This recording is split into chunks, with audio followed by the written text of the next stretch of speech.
We have hard stuff that's maths. I can see my science colleague Jasper it's sitting there nodding, thinking, science, that's hard.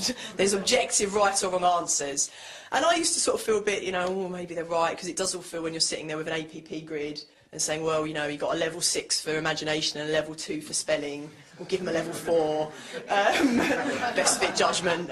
It does all feel a bit subjective, and you do feel, oh, well, this is just making this up. But actually, for me, again, to come back to comparative judgment, what is interesting is there are some things which you can't explain in writing why you agree, but there is agreement. So the analogy I like to use here is some things that are invisible are real, and some things that are invisible are not real. So let me give an example. The emperor's new clothes are not real. They don't exist. So they're invisible, they don't exist. Right. An atom is you can't see it, but it's a thing, it's real, and if you have enough of a tool to see, you know, a microscope, you can see it if you have magnification. So some things are invisible and not real, and some things are invisible and real. And for me, learning is invisible.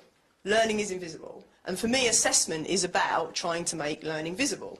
It's about trying to say, I think I have taught this child something. Have they learnt that thing? Have they learnt it, or am I deluding myself? And when they say, what I think is, you know, I think this, and they're not making a very convincing case, am I deluding myself? Or have they actually learnt it? So the point of assessment is to try and make that invisible thing visible.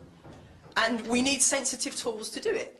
And I think sometimes we've had very blunt instruments to do it, and that's why I'm interested in, can we develop more sensitive instruments? I also think if we develop more sensitive instruments, the amazing thing is we can then actually start to distinguish between things that are not real and things that are real. And I would agree that some use of the language like creativity is very vague and is very subjective. And there are a lot of things like critical thinking and problem solving, which I think when you dig into them are a bit more emperor's new clothes. But I think what's fascinating about the work we've done on comparative judgment is that good writing is actually not subjective. There is a very high degree of agreement, we've found, about what good writing is.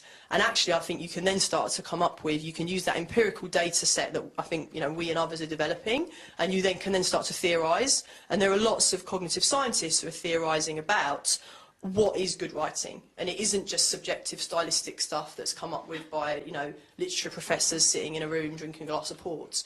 There's actually some good reasons about why if you start a sentence with a noun and you know, if you start a sentence, you have a clear subject-verb agreement, and if you start a sentence in a certain way and you use concrete words, that leads to clarity, and it means that you're more likely to be understood. So I don't think that good writing, I definitely don't think good writing is subjective. So the response I have now, I have evidence to go back to those maths teacher colleagues with and say, actually, good writing is a thing.